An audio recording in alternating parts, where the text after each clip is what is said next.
Goeiedag geliefdes, ons het vandag hier met 'n baie interessante vers te doen. As ons by Titus, die tweede hoofstuk, vers 11 vandag stil staan. Wat sê, want die reddende genade van God het aan alle mense verskyn.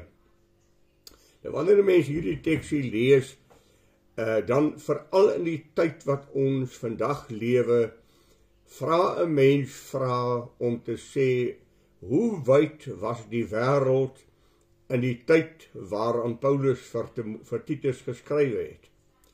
My dink aan Paulus se sendingreise wat redelik wyd was, en die gemeentes wat Paulus gestig het, en dan weet ons ook van gemeentes wat ontstaan het, wat Paulus nog nooit gesien het nie, maar aan wie hy briewe skryf om hulle te bemoedig. Gemeentes wat vanself deur Christene begin is, deur gelowiges ontstaan het, en wat ons nie altyd die oorsprong van ken, wie het die gemeente begin, en wie was die begin van die gemeente nie. Al wat ons weet is dat, as ons na Petrus luister, dan kyk 'n mens dat na die vervolging wat daar in Jerusalem plaasgevind het, is die Christene letterlik oor die wêreld, daar die bekende wêreld, ons weet nie hoe wyd dit was nie, is hulle versprei. En Petrus het juist gesê, ek skrywe aan die Christene wat onder vervolging is, wat onder verdeling is, wat oor die wêreld heen versprei is. En hy het geweet wat die adresse van daardie gemeentes is, daarom het hy vir hulle briewe geskrywe. Maar dit lyk vir my oral waar die Christene gegaan het, oral waar 'n Christen in 'n dorpie gekom het, lyk dit vir my het hulle 'n kerk begin. Ons weet ook van die briewe van Johannes, wat hy aan die 7 gemeentes geskryf het in Openbaringe, en dan weet ons ook dat daar gesê is dat hierdie briewe, selfs van Paulus en van Johannes, onder mekaar versprei is, en die briewe met mekaar uitgeruil is. Maar as hy sê die genade van God, die reddende genade van God, het in alle mense verskyn, dan praat hy oor die wêreld heen, het die evangelie gegaan en dit het mense bereik.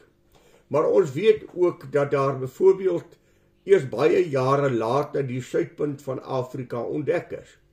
Toe was daar nou al die Khoi mense blykbaar in die punt van Afrika, maar Afrika was eintlik leeg. Daar het die swart nasies van bo afgekom, en die eerste blanke nasies wat die evangelie van die Here Jesus Christus verkondig het hier aan die suidpunt van Afrika gekom. So weet ons ook van plekke wat ontdek is jare na die tyd, selfs vandag nog, waar mense by plekke kom wat nog nooit vroeër ontdek is nie, en wat hulle nuwe dinge ontdek wat hulle nog nooit geweet het nie. So as ons sê die reddende genade van God het in alle mense verskyn, dan wil 'n mens vir jouself sê, hoe het dit gebeur? Wat het gebeur en hoe het mense bekend geword met die reddende genade van God? As 'n mens praat oor God as wese, dan weet ons dat veral onder die heidene nasies, waarvan Paulus ook in Romeine 3 skrywe, was daar heidene wat wel God leer ken het, in hulle eie sienswyse en in hulle eie gedagtes. Hulle het 'n klip aanbid, sê nou maar vir hulle was dit 'n heilige, dit was God. So God het homself deur die natuur aan hulle openbaar, wat Paulus ook vir ons sê, daar sal geen mense verskoning hê wat nie weet nie, want as ons natuur kyk, dan kan ons God ervaar. Maar as ons praat van die reddende genade, dan praat ons in ons evangeliese taal van wedergeboorte deur Jesus Christus. Dat mense Jesus Christus leer ken as saligmaker. Want self die Jood van vandag aanbid God en is baie ernstig in die aanbidding van God in die oorspronklike dorp in Jerusalem, veral by die klaagmuur waar hulle gaan bid, en hulle is baie ernstig tot God en baie toegewyd. Maar hulle het Jesus Christus in die proses nog gemis. Daarom as hy praat oor die reddende genade, dan sê 'n mens in die tyd wat ons vandag lewe, kan dit moontlik wees dat die evangelie al die hele wêreld bereik het, deur radiosyne, deur tegnologie, deur verskillende tegnologiese ordes wat daar is en wyses wat daar is. Maar hulle het nog nie vir Jesus leer geken nie. En ek wil vir myself sê, dat ek dit baie duidelik wil vir myself sê, as iemand nie Jesus Christus leer ken het as saligmaker nie, dan is hy verlore. Maar ek wil daardeur nie die werking van God aan orde stel, dat ek God se werking beperk, dat God nie in 'n mens se hart kan werk, waar Jesus Christus nog nooit verkondig is nie, en homself aan mense kan openbaar, en hulle werklik hulle self tot die lewende God bekeer. Dit is wel so dat as hulle volgens hulle eie gewete wandel volgens die Romeine 3, en hulle eie gewete nie oorskry nie, dan sou hulle voor God onvaarbaar wees, wat 'n onmoontlikheid is. Want eerens oorskry ek my gewete en dit wat ek weet, wat ek aan my bekend gemaak en geopenbaar is van God, het sy deur die natuur op watter wys ook al, iewers oortree ek. En dan kom die saak in om te sê, maar waar vind ek dan vergifnis? Waar bely ek my sonde?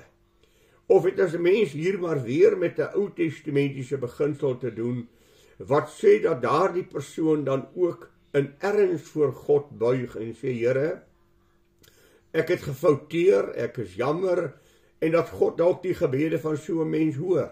Dis vir my 'n bitter moeilike gedeelte om te verklaar, om te sê, wat bedoel hy, as hy sê die reddende genade van God het aan alle mense verskyn. Alle mense het die evangelie gehoor. Ons weet ook dat Petrus vir ons sê, dis die wil van God dat geen mens verlore gaan nie. Daarom die eerste keer as iemand die naam van Jesus hoor, die eerste keer as iemand die evangelie hoor, dan het hy 'n goddelike verantwoordelikheid om die evangelie na te vors en uit te vind wie is hierdie Jesus waarvan gepraat word. En daar is plekke wat ons van weet vandag waar die evangelie eens was en die evangelie vrug gedra het, maar uitgesterf het. En 'n mens weet nie wat sal gebeur in die genade van God en die genadehandelinge van God met die mens nie. Maar dit is baie duidelik dat ek en jy glo nog aan evangelisasie. Ons glo daaraan dat ons moet uitreik en mense vir die Here bereik. Dis ons roeping as die Here sê, gaan die hele wêreld in, gaan verkondig die evangelie. Nou, ons dank die Here vir die tegnologie wat aan die orde van die dag is. Ons dank die Here vir elke sendeling. Ons dank die Here vir elke gemeente en elke individu wat nog 'n getuie vir die Here is en mense waarsku oor hulle lewe met die Here. Wat selfs hier in ons eie landjie, waar die evangelie op alle terreine te vind is, Bybels in oorvloed wat in huise lê. Jy kan enige tydskrif opneem, daar is 'n geestelike artikel. Selfs in hierdie ou landjie van ons is daar maar 'n baie klein persentasie wat werklik vir Jesus Christus ken as saligmaker, en hulle is op pad na verlorenheid. Daarom maak dit my saak voor God des te meer ernstig. As ek geweet het, en as ek gehoor het dat Jesus is die verlosser, en ek myself nie voor hom gebuig het nie, te midde daarvan dat ek geweet het, dan sal ek 'n swaarder straf ontvang. U onthou ook hoe die Here met Kapernaum gepraat het en gesê, wee jou, wat as in Sodom en Gomorra die evangelie verkondig is, wat jy gehoor het, dan sou hulle slankal en as voor God bekeer het. Daarom het ek en jy 'n geweldige verantwoordelikheid, geliefde, om God se woord hoor, as ons standaarde van God hoor, om te sê, Here, ek weet, ek het die Bybel, ek het gelees wat God sê, sodat my oordeel nie voor God groter sal wees, en ek voor God groter skuldig sal staan nie. En ons moet werklik die Here bid, dat die evangelie dan ook die hele wêreld sal bereik, dat die evangelie van die Here op die radiosyne op verskillende maniere by mense sal uitkom, en dat daar 'n bekering sal plaasvind, en 'n terugkeer na God, en 'n aanname van Jesus Christus. Hoe die Here met die mens werk is vir ons misterieus.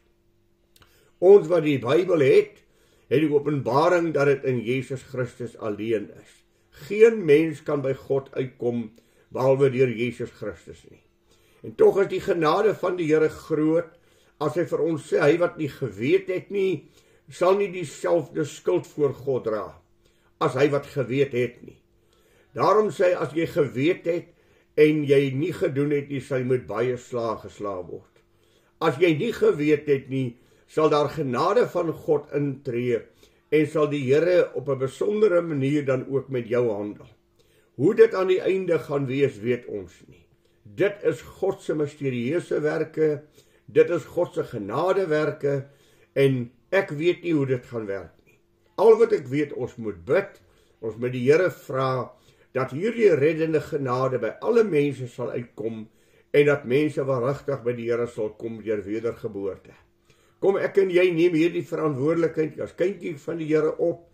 Iemand het aan my die evangelie verkondig. Iemand het vir my die weg gewys.